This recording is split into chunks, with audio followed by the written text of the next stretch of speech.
The Galactic Council fell into panic after humanity rejected their offer.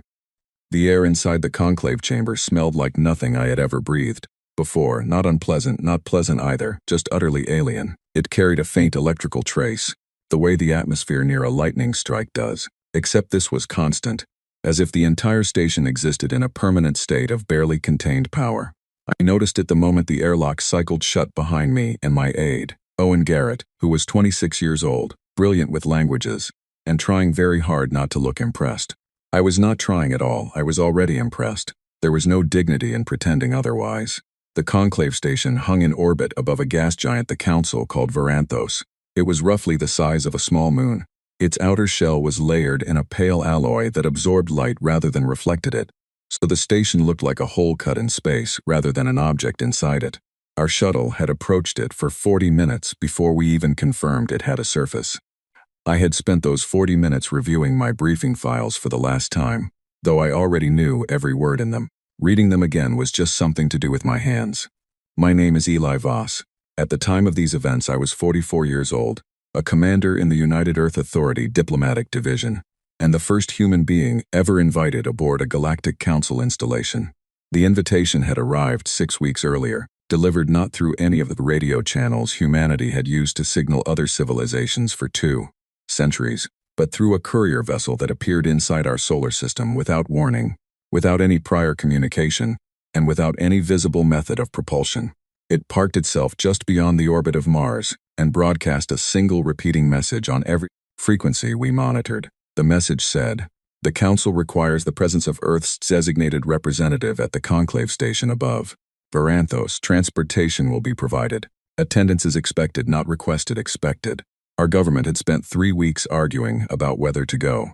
I had spent those 3 weeks packing one bag and waiting.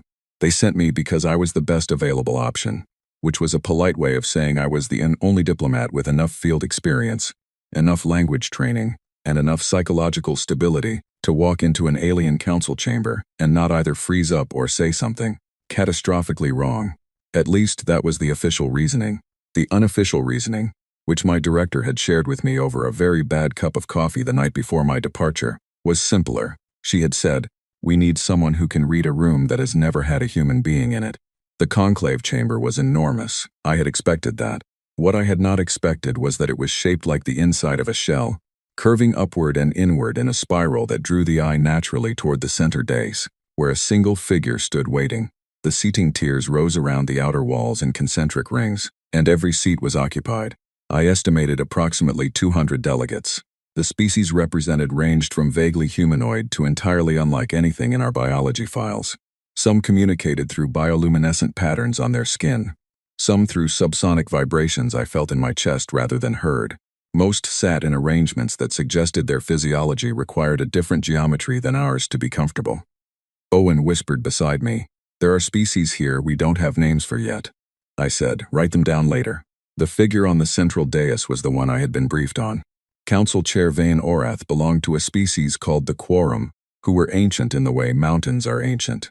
Vane Orath had held the position of chair for what our historians calculated as roughly 900 Earth years. When I looked at the chair I felt, for the first time in my professional life, the very specific sensation of being genuinely small, not physically, existentially. I walked forward anyway.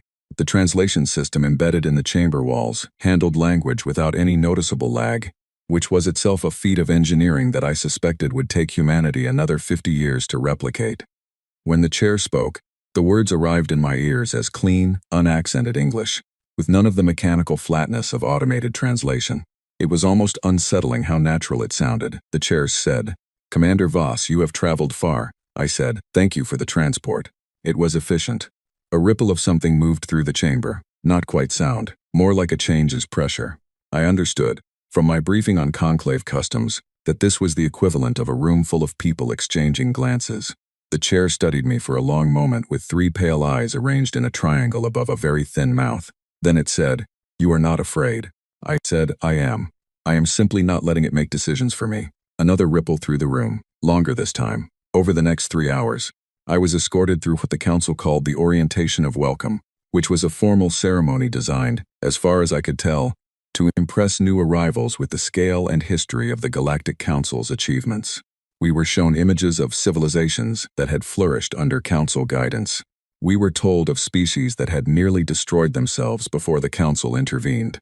We were given detailed accounts of the prosperity enjoyed by the 47-member civilizations currently under Council protection. Every single part of it was designed to make the same point. The Council was powerful, ancient, wise, and generous. Joining them was not a choice so much as a natural conclusion that any rational civilization would eventually reach. I listened carefully. I asked polite questions.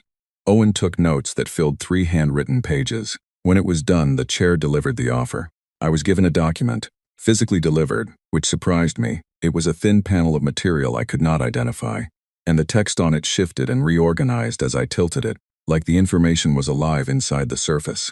The chair explained that it was a summary of the Accord of Protected Status, the formal agreement by which new civilizations joined the Council family. The chair said, "We extend this to humanity with genuine warmth. You are a young species, but your potential has been noted. Under this accord, Earth will receive full protection from external threats, guidance in scientific development, and access to resources that your civilization could not reach independently for several centuries."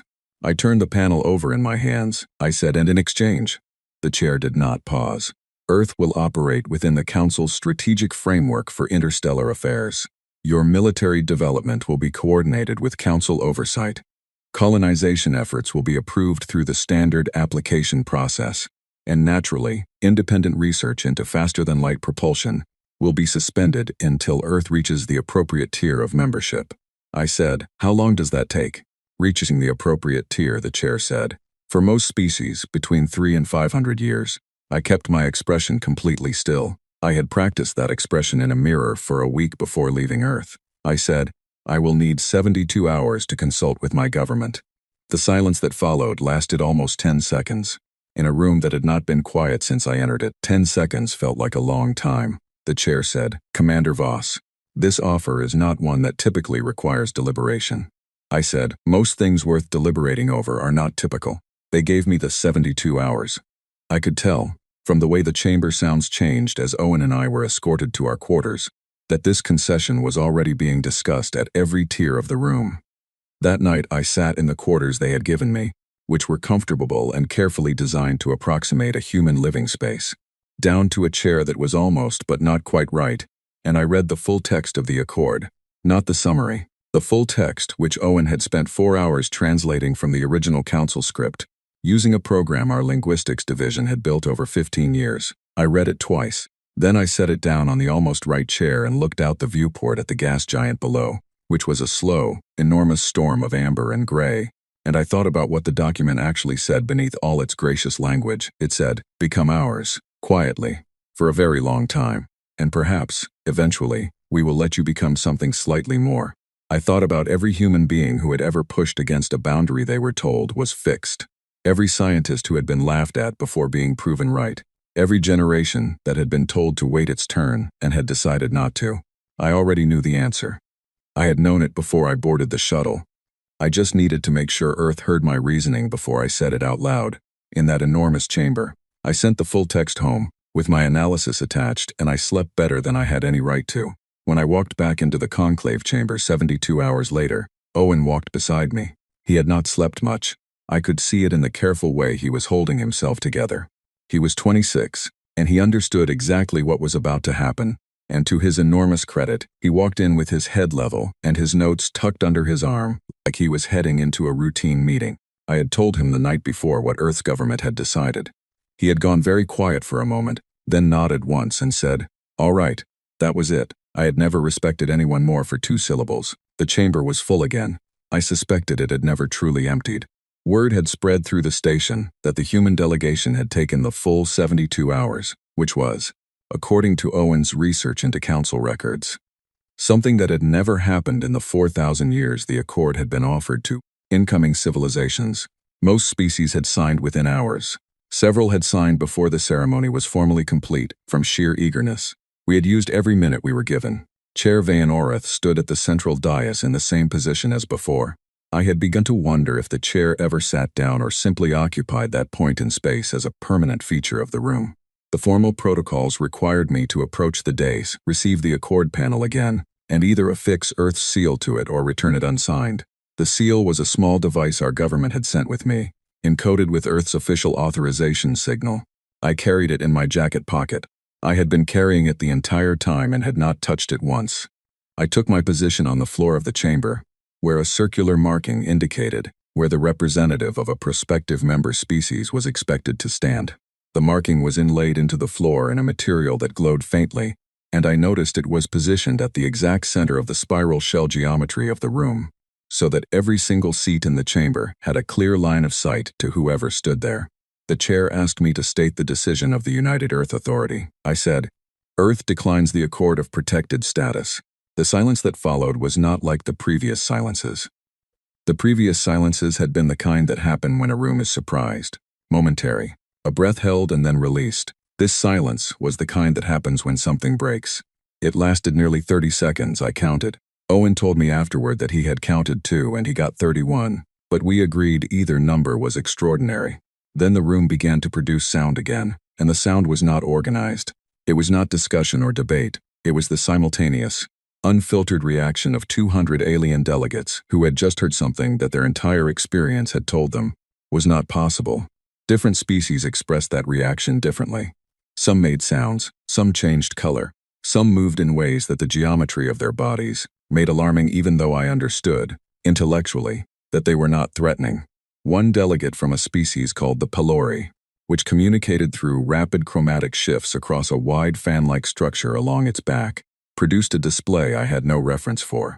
Owen whispered to me that he believed it was the rough equivalent of a person dropping everything they were holding. The chair raised one long arm and the room settled, slowly, like water after a stone. The chair said, and even through the translation system I could hear something underneath the words that had not been there before. Something that was trying very hard to sound calm. "Commander Voss, perhaps the translation system has produced an error. Will you restate Earth's position?" I said, "There is no error.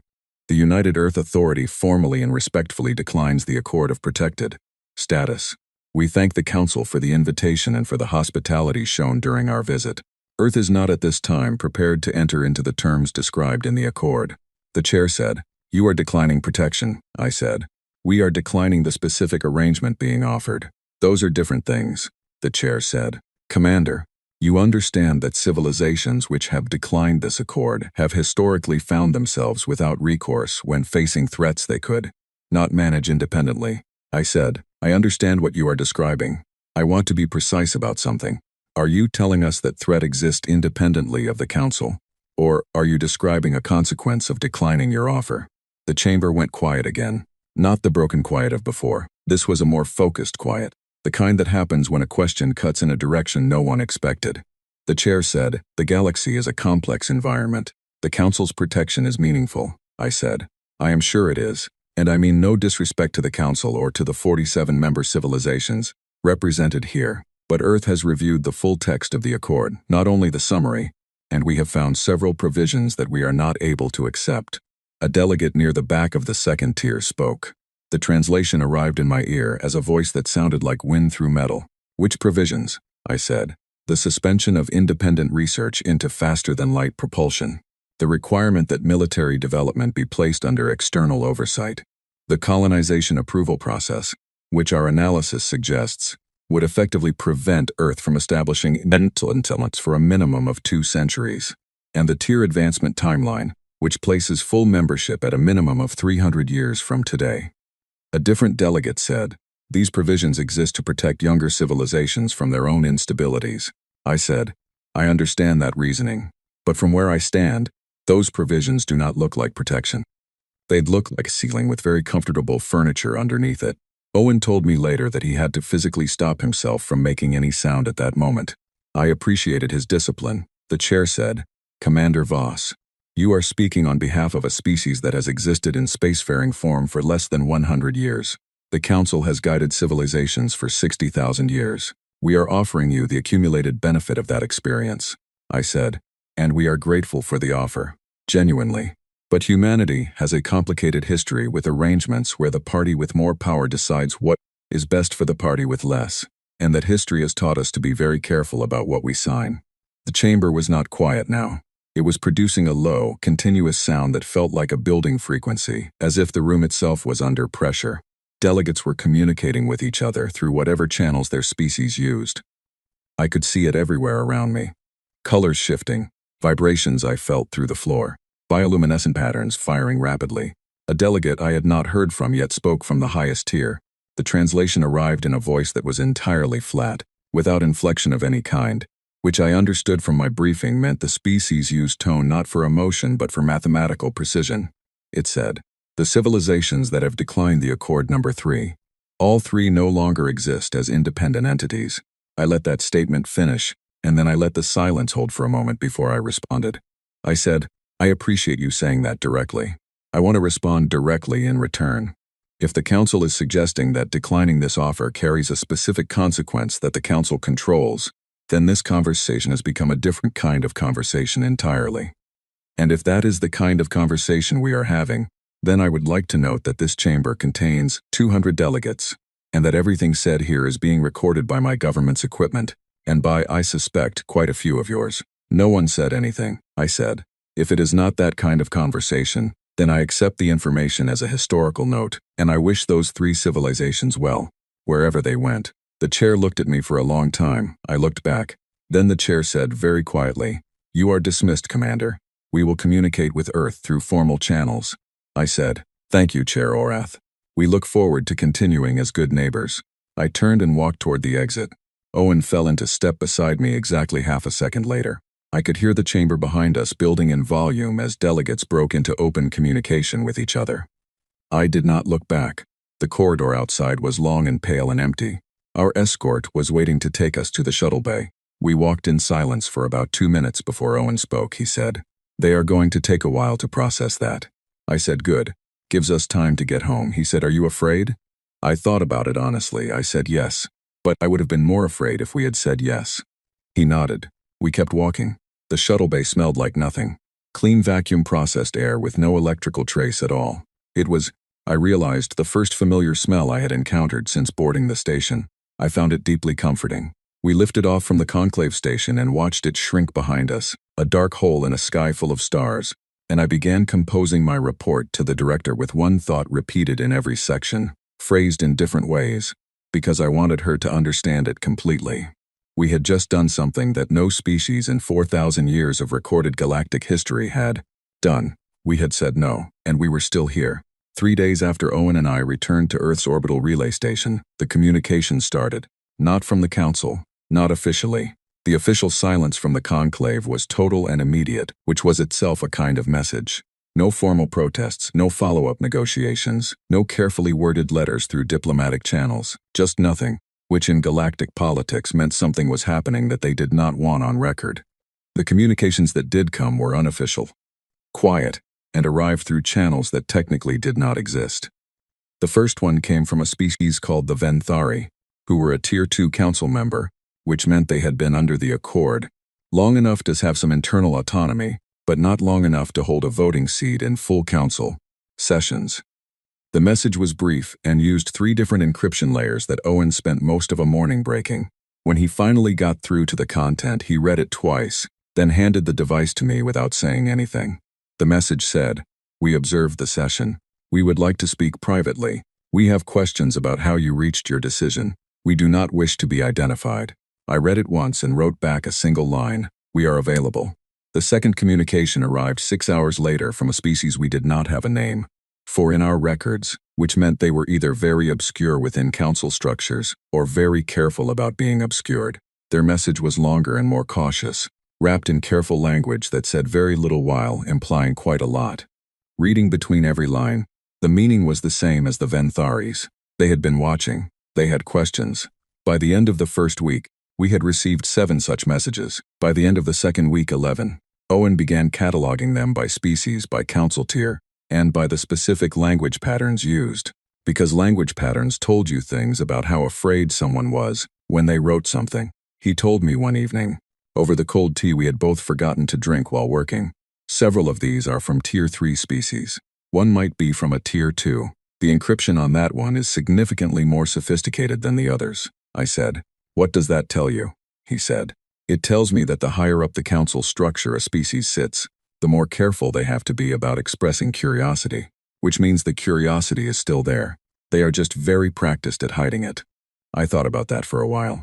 Meanwhile, the council's public communications to Earth shifted in a way that was subtle enough that most people would not notice it.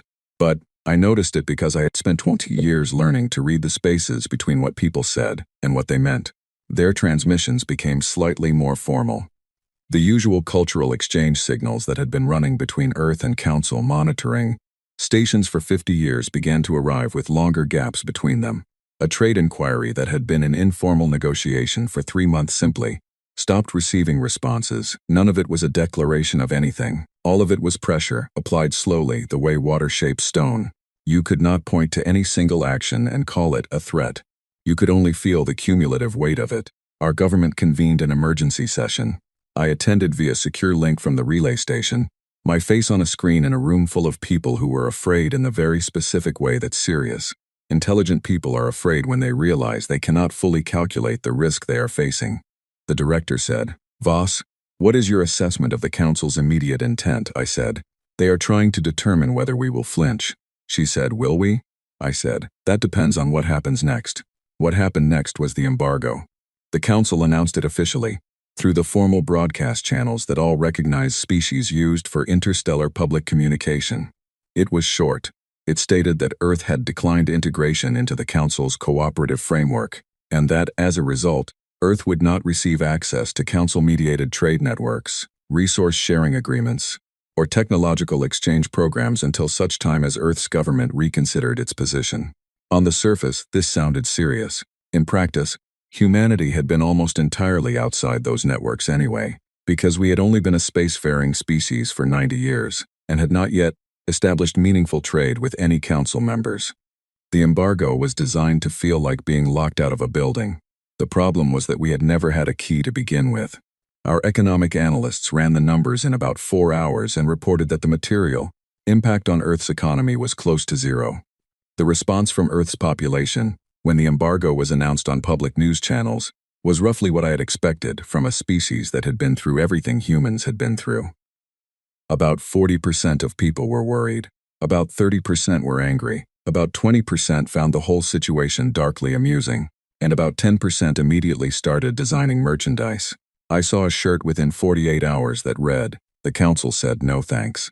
We said it first." I bought one. It seemed important to document the moment correctly. Meanwhile, the more significant development was happening quietly, at a level below the public announcements and political statements. Earth's military and scientific divisions had been operating under a long-standing policy of cautious restraint with regard to faster-than-light research and deep space defense infrastructure, partly because we were still developing the underlying technologies, and partly because there had always been a persistent diplomatic argument that progressing too aggressively might alarm the Council before we had a relationship established. That argument no longer applied. Within 10 days of our return, the UEA Strategic Council authorized 3 previously delayed research initiatives.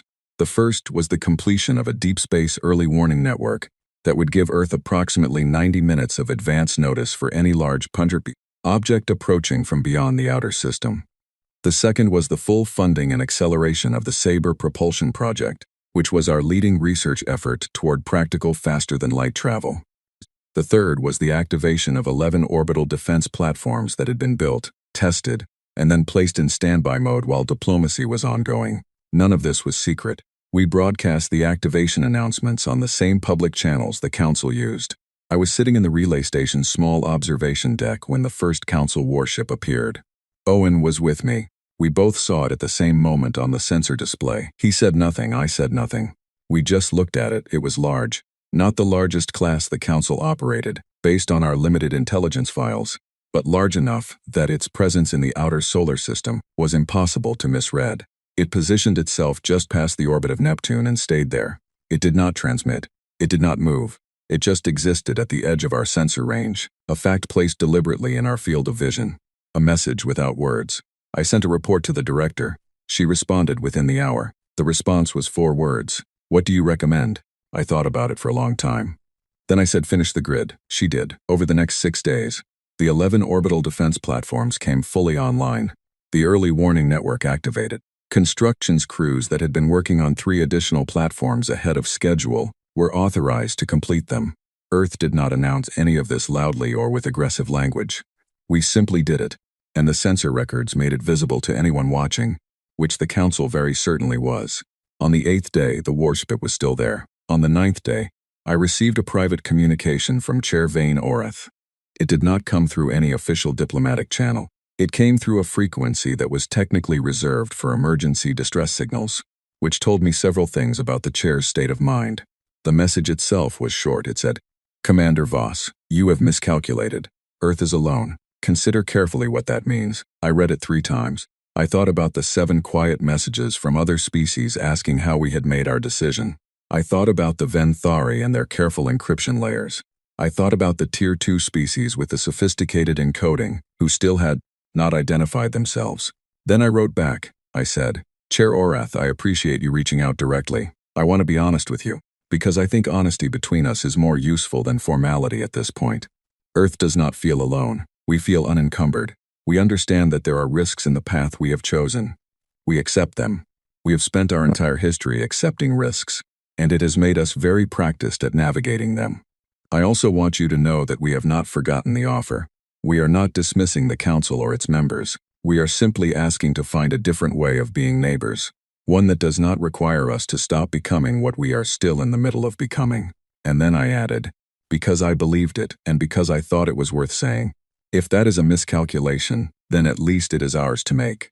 I signed it with my name and my title and Earth's official diplomatic seal, and I sent it. 2 days later, the warship left. The Council's intelligence assessment of Earth arrived in a strange way. They published it.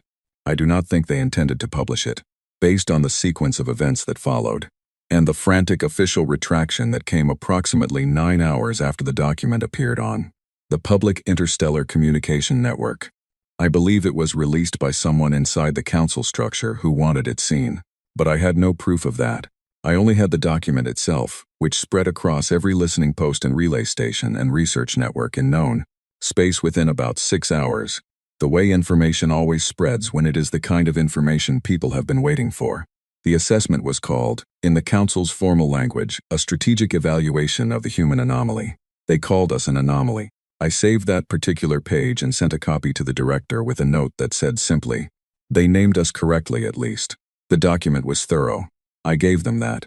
Their intelligence apparatus had been observing Earth for longer than we had known about them, and the data they had accumulated was detailed and in many places accurate. They knew our military capacity, our resource production, our population figures, our primary political structures. They had analyzed our historical patterns of conflict and cooperation. They had modeled our decision-making processes and built probability trees around our likely responses to various pressures. Their projection for Earth's survival as an independent civilization, given our refusal of the Accord and the subsequent economic and diplomatic pressure being applied, was 40% at 10 years and 11% at 50 years. The probability they assigned to Earth successfully developing faster-than-light propulsion, without Council assistance, was listed as effectively 0. They gave us no probability at all for the scenario in which we formed meaningful alliances with other Council-adjacent species, because their models had apparently not included that as a variable worth calculating. Owen read that last part twice and then said, very quietly, "They did not think we could make friends." I said no. They thought they controlled all the introductions, 11% at 50 years. I read that figure several times. I was not going to pretend it did not sit in my chest with some weight. 11% was not nothing. It was also not a number anyone could feel comfortable about. But the document was meant to frighten us into reconsidering. And the thing about using a document to frighten someone is that you have to consider whether the document might do other things once it is out in the world. Earth's scientific community went through the assessment like a flood goes through a city. Not destructively, rapidly, thoroughly, and with the specific energy of people who have been underestimated in writing and now have proof of it. Within 48 hours, Earth's chief propulsion research team published a public response. It was not a political document, it was a scientific one. It went through the Council's assessment of our faster-than-light research section by section, and it did not argue emotionally or rhetorically. It simply showed its work. Updated figures, revised timelines, experimental results that had not been in the Council's data because they were too recent. The response concluded with a single paragraph that was not scientific at all. The lead researcher on the Sabre project, a woman named Clara Odom, who had been working on the propulsion problem for 19 years, and who was known among her colleagues for being almost impossible to excite about anything, had apparently written it herself in about 3 minutes and refused to let anyone edit it. It said, "The Council's assessment places successful faster-than-light propulsion beyond Earth's independent reach. We respectfully suggest they update their models." The Sabre project's latest test had achieved 0.6 light speed in a controlled environment. The target was 0.95. The team's internal timeline for reaching that target had just been revised from 4 years to 14 months. That paragraph went everywhere. Fast, I was called back to the conclave station, not with ceremony this time, not with the formal orientation of welcome, or the carefully designed quarters meant to approximate human comfort. I was summoned through an official channel in plain language that said simply, "The Council request Commander Voss's presence at the conclave station at his earliest convenience." At his earliest convenience. Not expected. Requested. Owen noticed the change in phrasing immediately. He said, "That is different from last time." I said, "Yes." He said, "Is that good?" I said, "I do not know yet, but it is different, and different is somewhere to start." I arrived at the conclave station 12 days after the summons. This time, when the airlock cycled open, there was no formal escort waiting. There was, instead, a small crowd of delegates from various species who had apparently positioned themselves near the arrival bay and were observing my entry with the kind of focused attention that is very hard to mistake for anything casual. I walked through them without stopping. I nodded at the ones who made eye contact. Several nodded back. When I reached the corridor that led to the main diplomatic wing, a figure stepped out from a side passage and fell into step beside me. I recognized the species as Venthari from the markings on the shoulder. Structures. This individual was not anyone I had formally met, but they spoke without preamble, in a quiet voice that the translation system rendered as something close to a whisper. They said, "Commander Voss, you received our message." I said, "I did," they said. "We have more questions now than when we sent it." I said, "So do I, perhaps we can answer each other's." They walked with me for another 30 seconds in silence. Then they said, "There are others, more than you have heard from. They are waiting to see what happens in this session before they decide whether to reach out." I said, "Tell them that reaching out has not done us any harm yet." The Venthari delegate made a sound I did not have a translation for, but which felt, in some way I could not fully explain, like the sound of someone exhaling after holding their breath for a very long time. Then they peeled away into a side corridor and I continued forward alone. The chamber was different this time, not in its structure, in its atmosphere. The spiral shell geometry was unchanged, the tiered seating still full, the central dais still illuminated. But the sound of the room was different. The previous sessions had felt like a room watching a performance. This one felt like a room that did not know what it was about to watch. Chair Orith stood at the dais. I took my position at the circular marking on the floor. The chair said, "Commander Voss, thank you for returning," I said. "Of course," the chair said. "The Council has reviewed Earth's recent statements and activities. There are members of this body who wish to understand your government's intentions more clearly." I said, "I am happy to explain them." A delegate from the third tier said, "Your propulsion research has accelerated significantly. This was not projected," I said. "When you told us it could not be done, it turned out to be very motivating." The pressure change ripple moved through the room again, longer than before. A different delegate said, "You are not afraid of us." That is not accurate. We take the Council's power and experience very seriously. But there is a difference between respect and the particular kind of fear that makes you sign things you should not sign, the chair said, and yet you stand in this chamber without allies, without the protection the Accord would have given you, without membership in any of the frameworks that structure civilized space. I looked around the room. I looked at the Venthari section. I looked at several other delegations that I was beginning to connect to the quiet messages that had been arriving over the past weeks. I said, "Chair Orith, with respect, I am not sure that last part is entirely accurate." The room did not produce a ripple that time. It produced something closer to stillness. The kind of stillness that happens when a room suddenly understands that the conversation they thought they were in is actually a different conversation entirely. I kept my face calm. My heart was doing what hearts do when the largest thing you have ever tried to accomplish suddenly feels like it might actually be possible. I said, "I think Earth has more neighbors than either of us realized." The Sabre project broke through at month 11, 3 months ahead of the revised estimate. which itself had been 4 years ahead of the Council's projection. I was back on Earth when it happened, doing something as ordinary as reviewing diplomatic correspondence in my office at the UEA headquarters in Geneva, when Clara Odom's message arrived. It was not long.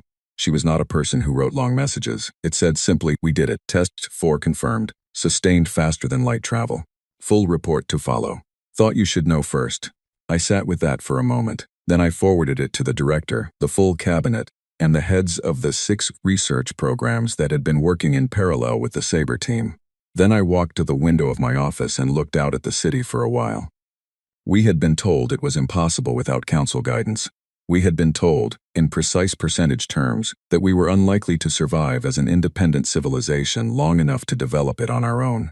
We had been told, politely but consistently, that we were a young species who did not fully understand the scale of what we were operating within. All of that was probably meant kindly. I even believed that some of it was. It was still wrong. The full report came through 6 hours later. I read every page of it, which took most of the night, and at the end I felt something I rarely allowed myself to feel in a professional context. Something that was not quite triumph, because triumph felt too sharp for what this was. It was more like the feeling of a long-held breath released. Clara Odom had been working on this problem since she was 23 years old. The team she had built included 61 researchers from 14 countries and 4 space stations. They had failed 412 times before Test 4 worked. 412 times they had rebuilt, recalculated, and started again. That was not a dramatic story. It was not a single heroic moment. It was something much more human than that. It was just people who refused to stop. The Council's response to the announcement was official silence, which by now I was beginning to read quite accurately. Official silence from the Council meant internal noise. What reached us through the back channels, the quiet messages, the careful communications from species who still did not put their names on things, was a picture of a conclave in real disruption. Not the public kind, where statements are made and positions are declared. The private kind, where very old assumptions are being examined for the first time in a very long time. And the examination is uncomfortable. One of those back-channel messages was different from the others. It came through the same emergency distress frequency that Chair Orath had used to contact me months earlier. This told me, before I even decrypted it, that it was significant. The message was not from the chair. It was from a delegate I had not heard from before, who identified themselves only as a member of the Council's internal oversight body, which was a structure I had not known existed. Their message was longer than most of what I had received, and it was written in the careful, precise language of someone who had spent a long time thinking about what they wanted to say. They said, in summary, that a significant faction within the Council had been arguing for weeks that Earth's situation needed to be reconsidered, that the original offer, the Accord of Protected Status, was the only framework the Council had for engaging with new civilizations, and that framework had been built on assumptions about how species behaved, and what they wanted that Earth was making extremely difficult to defend. They said that what Earth had done, by refusing publicly, by activating defenses rather than retreating, by accelerating research instead of slowing it, and most importantly by quietly gathering the attention of species throughout the Council who had their own unexpressed questions, had exposed a gap in the Council's model that several of its oldest members were finding very difficult to ignore. They said, "We built a system for bringing civilizations in. We do not have a system for a civilization that stands at the edge and makes others. Wonder what standing at the edge looks like." I read that twice. Then I sent a message to Owen, who was at his desk in the relay station. 3 hours behind me, in time zone terms, and almost certainly awake anyway, I said. "I need you to run updated contact lists for all the species who have reached out to us. Every one of them. I want to know how many there are now and what tier they sit at." He responded in 4 minutes. The list had grown to 23. I spent the next 3 days preparing the most careful document I had ever written. It was not a diplomatic brief in the traditional sense. It was more like a letter, addressed to no one specific, that described what Earth had been trying to say from the beginning. We were not rejecting the galaxy. We were not declaring ourselves enemies of the Council or its members. We were not even saying the Council's model was wrong for everyone. We were saying it was not right for us, and that we believed, based on evidence that was growing daily, that we might not be alone in that assessment. The letter said that Earth was open to a different kind of relationship, one built on genuine equality rather than tier structures and centuries-long probationary periods. one where sovereignty was not a privilege extended by the more powerful party, but a baseline assumed for everyone, one where the history of the galaxy could be written by more voices than the ones that had always held the pen. I sent it to every contact on Owen's list. 2 days later, I received a formal communication from Chair Vane Orath, not through an emergency frequency, not through a back channel, through the official diplomatic channel that the Conclave used for recognized interlocutors. It said, "Commander Voss, the Council requests a meeting at your earliest convenience. We wish to discuss a revised framework for Earth's engagement with the broader galactic community." Revised framework. I read those 2 words several times. Then I sent back a single message that said, "We will attend. We would also like to bring several guests, if that is acceptable." The response arrived in less than an hour. It said, "The Council welcomes all who wish to attend." Owen was standing beside me when I read that. He said nothing for a moment. Then he said, "They changed the word again." I said, "What do you mean?" He said, "Last time it was expected, then it was requested, now it is welcomes." I looked at him. He shrugged, but I could see he was trying not to smile. I said, "Write it down. That is the progression. That is what this whole thing has been." He wrote it down. The shuttle approached the Conclave station from a different angle than the first 2 times. Not by navigational necessity, by choice, because Owen had calculated that this approach would give us the longest possible unobstructed view of the station as we came in, and he thought I might want it. He was right. I watched it come into view through the forward viewport. Still dark against the stars, still absorbing light rather than reflecting it, still enormous in the way that things built by civilizations 60,000 years older than yours tend to be enormous. But it looked different to me now than it had the first time. Not smaller, just more like a place rather than a symbol. We were not alone on the shuttle. Behind me, filling the passenger section of a vessel that had been intended to carry 8 people comfortably, were representatives of 9 species. The Venthari had sent their most senior diplomat, a quiet individual named Aish, who communicated primarily in the chromatic language of their people, but had been working with an interpreter for weeks to be ready for this. A species called the Dreth Convocation had sent 3 representatives, which their culture required for any decision of significance, since they made all major choices through internal consensus. There were individuals from 4 other species, whose names I was still learning to pronounce correctly, and 1 representative from the Tier 2 species, who had sent the most carefully encrypted of all the early messages, and had only finally identified themselves to us 5 days before departure. Their name was Velum. They were from a species called the Etheri, who had been Tier 2 council members for approximately 300 years, and who had, according to their own private account, been quietly asking questions for most of that time. Velum sat directly behind me on the shuttle and had barely spoken during the journey. When I turned to check on the group about an hour before arrival, our eyes met, and Velum said, in a voice the translation system rendered as measured and very precise, "Commander Voss, do you believe this will work?" I said. "I believe it is necessary. Whether it works depends on a great many people making a great many choices correctly." Velum said.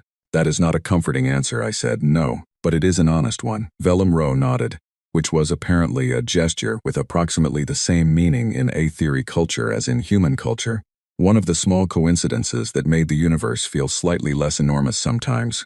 The airlock cycled open, and we stepped into the conclave station, 9 humans and representatives of 9 other species, and the corridor beyond was not empty. Word had spread before our arrival. Of course it had. In a station full of species that communicated through methods ranging from radio signals to biological chemical releases, information moved in ways that made human gossip look slow. Delegates had positioned themselves in the corridor, not blocking it, but present, watching. I recognized some of them from the chamber sessions. I did not recognize most of them. I nodded as I walked. Some nodded back. One delegate from a species I could not immediately identify reached out one of 4 limbs in a gesture that I did not know but responded to, instinctively by touching their extended limb briefly with my hand. Owen told me afterward that in that species culture, it was a gesture of greeting between equals, not between a host and a guest, between equals. The chamber was the same. The spiral shell, the tiered seating, the central dais, the circular marking on the floor. Chair Vane Orath stood at the dais. I took my position at the marking. The 9 representatives who had traveled with me stood in a group slightly behind, and to my left, which was where Owen had suggested they stand based on his research into how council sessions were arranged when multiple parties were present. It was a small detail. It mattered because small details always matter. The chair looked at me, then deliberately looked at the group behind me, then returned to me. The chair said, Commander Voss, you have brought guests. I said, I have brought colleagues. The chair absorbed that. Then the chair said, the council has discussed Earth's situation at length. There are members of this body who believe the original framework we offered was appropriate and remains so. There are also members who believe that Earth's path since declining the Accord represents something that deserves a different kind of consideration.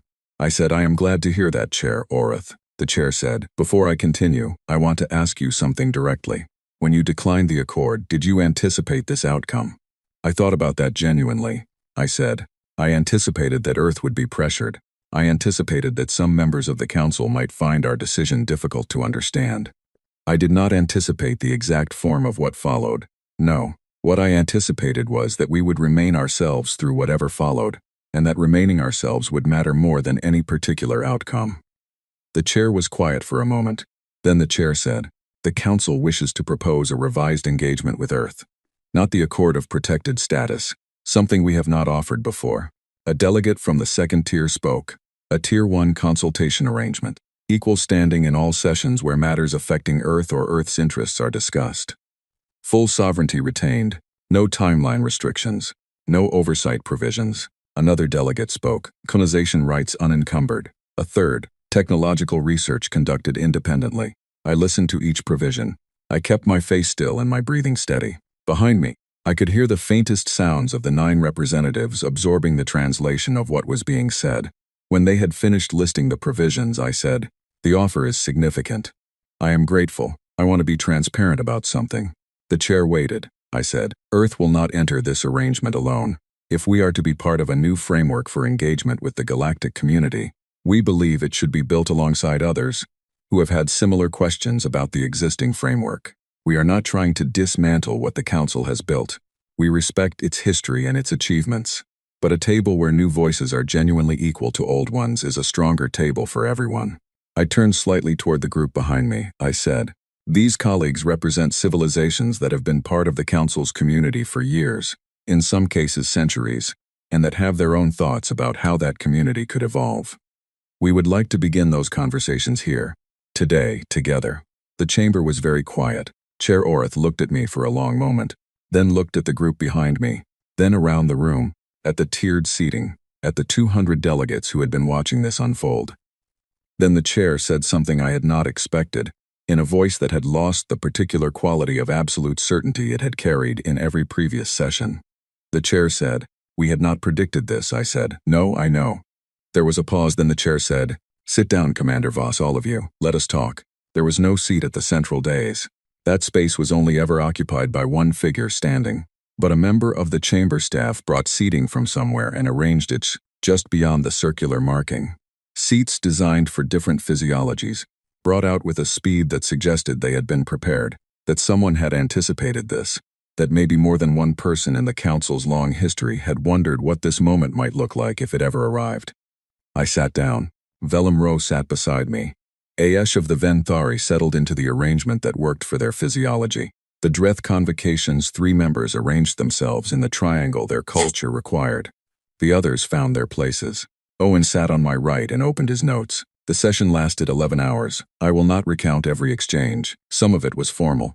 Some of it was halting and difficult, because very old systems do not change easily, and the people who have operated within them for a long time sometimes need more than one conversation to see them differently. There were moments when I thought we had lost the thread, when a delegate said something that seemed to close a door. Then someone else opened it again. At no point did I raise my voice. At no point did Velum Rowe or Aesh or any of the 9. We had not come to win an argument. We had come to have a different kind of conversation than the Council was used to having. By the end of the 11th hour, there was no signed document. There was no formal agreement. What there was something that felt more durable than either of those things. A shared understanding that the conversation was not finished, and that everyone in the room intended to continue it. Before we rose to leave, the chair said, Commander Voss, I have a question that is not formal. I said, please. The chair said, when you first declined the Accord, and you walked out of this chamber, what were you thinking? I considered the honest answer. I said, I was thinking that the hardest part was already done, and that everything after that depended on whether we were willing to keep going. The chair said, Were you? I said. We are still here, Chair Orth. The chair looked at me for a long time with those 3 pale eyes. And then, for the first time in any session I had attended, the chair's very thin mouth moved in a way that I did not have an exact translation for. But that Owen, who had been watching every expression in the room all day, leaned over and whispered to me as we stood to leave. He said, I think that was a smile. I did not look back to check. I had learned, in the months since all of this began, that the moments worth keeping were not the ones you observed. They were the ones you walked forward from. The corridor outside was quieter than the first time I had walked it. The delegates who had gathered to watch our arrival were gone now, back to their work, their communications, their own long conversations about what today had meant. I walked out of the conclave station alongside 9 representatives of 9 other species, through air that smelled like electricity, and the careful possibility of something new. And I thought about all the times in human history that someone had stood at a line they were told they could not cross and had crossed it anyway. Not because they were certain of what was on the other side, but because standing still had stopped being an option. We had not crossed a line today. We had started drawing a different one. That was enough. That was in fact everything.